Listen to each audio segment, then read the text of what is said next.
you. I don't want you to have anyone.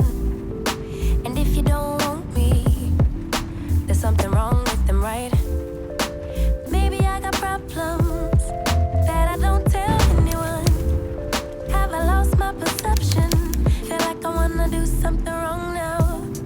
Packing all your belongings. Say you wanna. What's up and welcome back to my channel.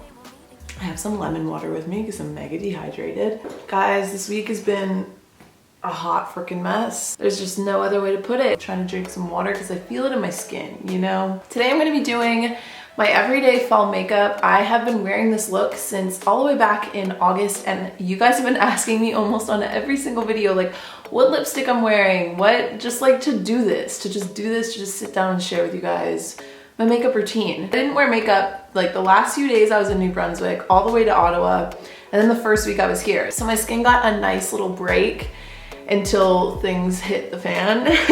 I just haven't been drinking enough water. Lately I've been using the First Aid Beauty Ultra Repair Cream. I picked this up in New Brunswick. It's almost gone. I don't know if you guys can even see that, but there's not a whole lot left in there. So I've been using this every day as my daily moisturizer. Way too much. But yeah, I mean, I like it. I don't really have a whole lot to say about it. It does the job. I'm gonna let that absorb for a second. Next, I'm gonna put on this face oil. This is the Milani Prep and Brighten Rose. I'm just gonna put a quick pump of this on my face. Have it, you know? Super needed right now. Hello, Bentley. You've come to join us. Can you say hello? You wake up from your nap? So because I didn't wear makeup for a really long time, I did my makeup the other night. And as soon as I did it, it was like I hit this epiphany moment where I realized I really like my Ka-Brow. I think I've used it in literally every single makeup look I've done since last November. But I realized as soon as I did my makeup after taking a break that it was too dark for me. So I'm trying two new brow products today, actually.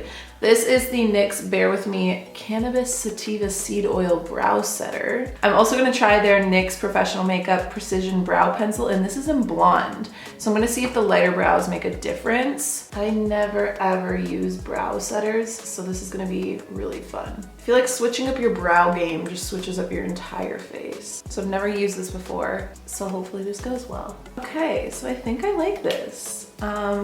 I won't be able to tell for sure until all of my makeup is done.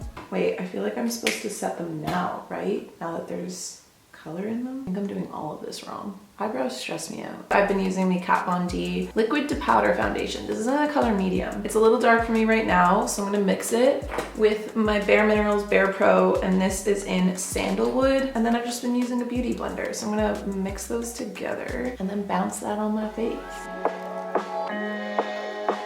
And then I've still just been using the Born This Way Too Faced Concealer. This is the multi-use sculpting concealer in nude. So I've just been doing like little dots where I use it. And then I've been using just like the butt of the beauty blender to blend that in so it doesn't mix with the foundation. So that's pretty much my base. For eyeshadow, I'm still loving the Too Faced Born This Way Natural Nudes. I've been pretty much going amongst these colors for fall. These more warmer tones when I'm doing a way more fall look, but for my everyday, I've been sticking into kind of like these four right here. Now today, I'm gonna be doing my full on fall glam with you guys. That's the look that everybody's been asking about. So I'll start with Seashell, which is this color here. And then, like I said, because I'm doing a fall look, I'm gonna move into Maple, which is this color. But first, I'm gonna put this sparkly stuff all over my eyelid and just keep it as close to the lash line as possible so I don't get it too far into the crease. And now I'm gonna go into Maple and darken up like the outer corner slash crease area. Put a little bit on the lower lash line and color a day. When I was moving, I went into all of my old makeup, pulled out some things to just try and use them up, and this is one of them. So I'm using Benefit's Hoola Bronzer. I know they're not cruelty-free. I wouldn't repurchase for that reason. And I'm just using this Tarte double-ended brush. I use the flat end side to basically contour like my cheeks and up into my hairline, make it look like I got a little bit of sun. And then I use the shorter side of the brush to contour the sides of my nose. Wow, I actually just remembered that I was supposed to be answering your guys' questions in today's video. So hold up, let me go grab my phone. Okay, first question comes in from Candace Beck asking, if you could travel to any spooky destination, where would you go and why? So I'm gonna answer that as I do my mascara, and I'm using the Too Faced Better Than Sex mascara. All of Europe has so much history, so I feel like there's a lot of spooky places to go there. I mean, I went to Scotland, Edinburgh once, and we did like a ghost tour there, which was really cool. I don't know why Salem is coming to mind. I feel like I would probably go to Salem and do like the witch museum, do some sort of tour, history tour there as well. My hometown is actually also very haunted, Kingston, Ontario. There's a bunch of ghost tours and such that you can do there as well. Plus, I don't know if you guys remember, but when I used to live there with my friend Maggie, we lived in a house that was built in the 1800s, and there was a bunch of paranormal stuff that used to happen to us all the time. I did a full ghost story time about it. Literally anywhere with any kind of spooky history, I'd be down for it. But I do feel like most of that spooky history is over in Europe. And I got to do Edinburgh, but I'd love to do, you know, other places like France or London. Catherine, oh, I don't know how to say your last name.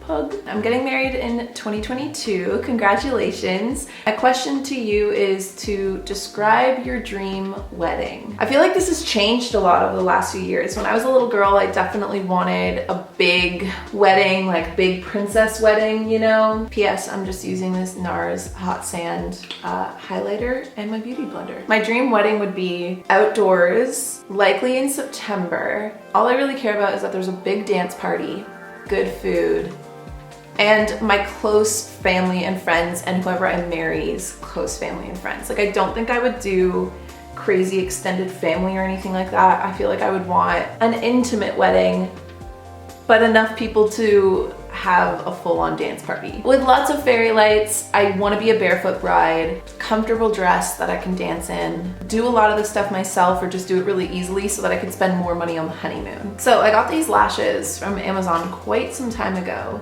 and I've just been taking them and cutting off the very end so that they're a little bit shorter. So I'm gonna do that and then glue these to my face while I answer the next question. This question comes in from Christina N, wanting to know, do you or have you struggled with comparing yourself to other YouTubers and Instagrammers?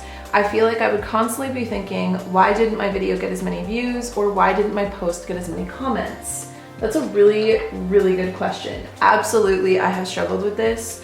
It's not necessarily that I would say I compare myself to anyone in particular. The algorithm changes so much and so quickly, and I've struggled a lot, honestly, in the last like 2 years, feeling like certain videos or certain things that I would put so much thought and so much effort into, like I put my blood, sweat, and tears into videos, and then seeing them not perform very well, it's really disheartening. And the algorithm is such a beast, and unless you're making really clickbaity content, or, I'm sorry, I'm gonna get a little sassy here, but like high consumerism content, aka just like content, you know, kind of feeds the agenda of consumerism, I feel like videos don't really perform well. And I've struggled with that a lot because you can do a lot of things to grow online, but they're not, in my opinion, they're not, like, I don't want to sell my soul in order to grow more. So I've always stuck to my guns and stuck to my morals and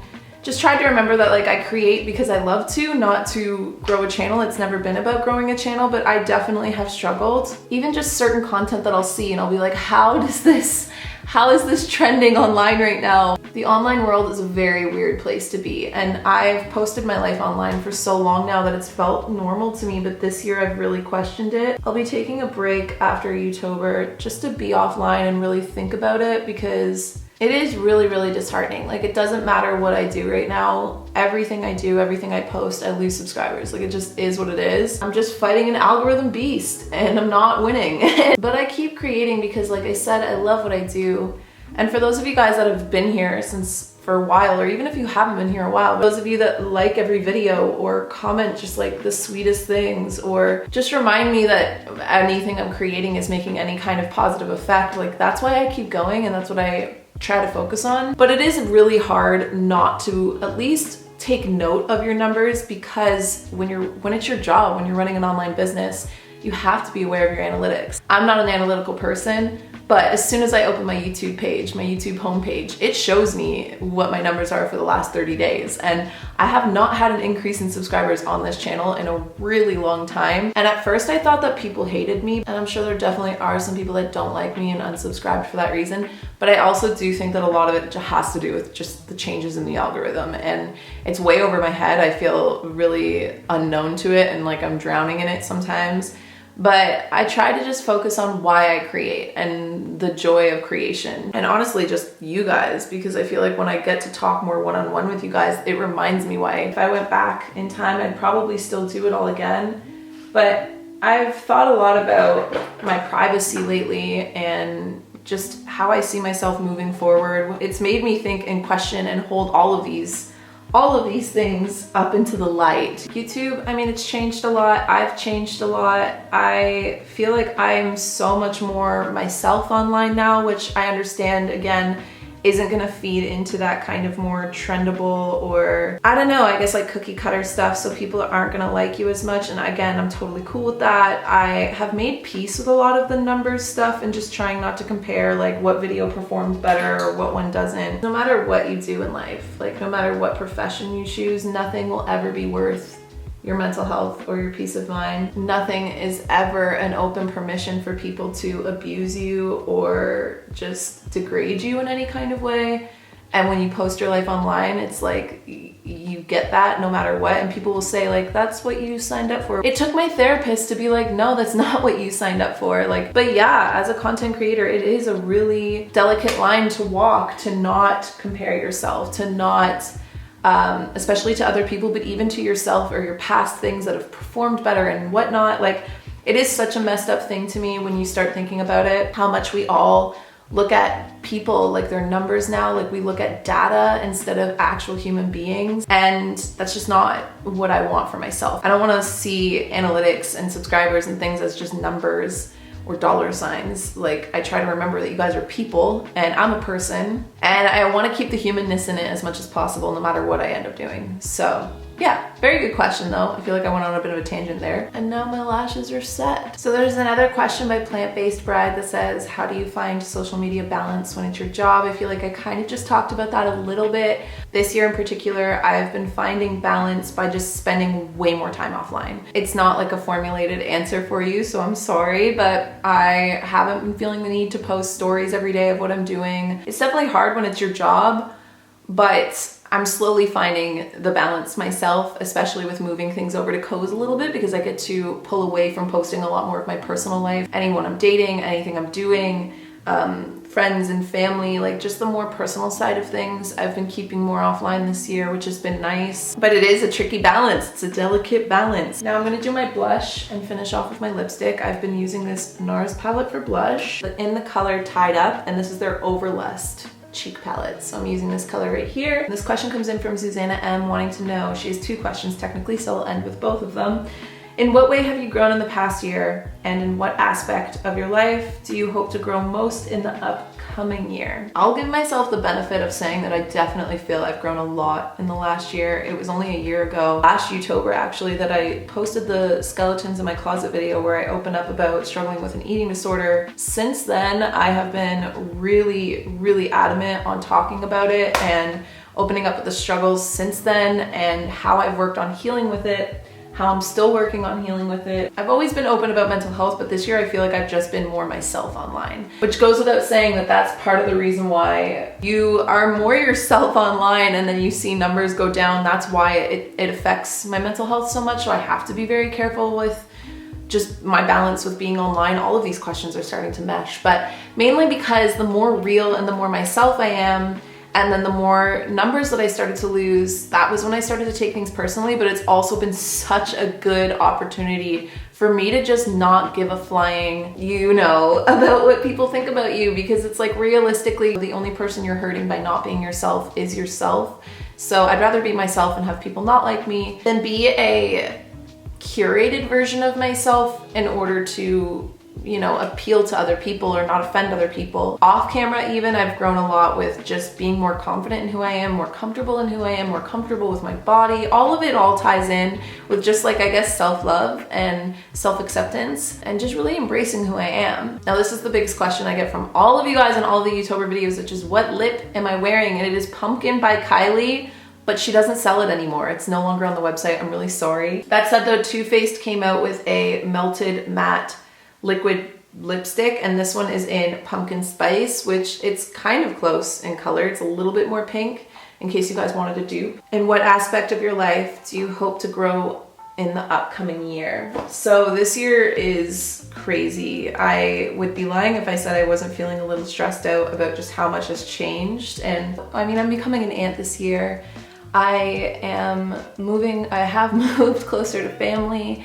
I think that I just want to continue to fall back into myself. I grew for so long in my early 20s, really discovering the world and getting out there, trying to figure out what I liked, what I didn't like, what was me, what didn't feel like me. I feel like I've been really coming home to myself in the last year, and I want to keep doing that in the next year. Like I said, just not really caring about what people think of me, which is a really hard thing to do. I think everybody struggles with that, but just making my own opinion of myself be the most important. Continuing to prioritize spending time with family and friends. I think my career is gonna change a lot in the next year, but in a really good way. I won't ever fully leave YouTube. I'll still be here, but I definitely feel like I'm transitioning. You know, I'm gonna be using more of my yoga. I wanna do more life coaching. I wanna just move into something a little different. And I mean, in the next year, I would love to start thinking about building a life with someone maybe. I have been such an independent gal my whole life, but I'm ready to start doing things with, you know, a partner in crime. I'm not looking to get married or start a family anytime soon, but I mean just to start growing with somebody else and evolving with somebody else, having your person. I think that that would be something I'd love to see myself, because I'm not very good at that, to be honest. Like I said, I'm a very independent gal. Despite being a relationship girl, I can be independent to a fault. I feel like I can sometimes, without even meaning to, I can make the people I'm with feel like I don't need to be with them, and I don't want to be like that. You need other people in life. So that would probably be my answer. Now, I've been rocking my natural hair lately. I just shower. I usually let it dry while I'm sleeping, but I've been digging it because it's so low maintenance, and it's also been good for growing my hair back out. So I'm probably just gonna rock my hair like this for the day, which means that this is my full look. So that has been my everyday fall makeup for all of the YouTuber videos, or most of them that you've seen so far, and answering some of your guys' questions from the last Get Ready With Me, which was super fun. It was for a fairy. I have a couple more costume videos coming, or just like transitions with story times infused coming, which I'm really excited about. But until then, or at least until tomorrow, which is going to be a vlog, I will see all of you guys in the next YouTuber video. Bye guys, love you.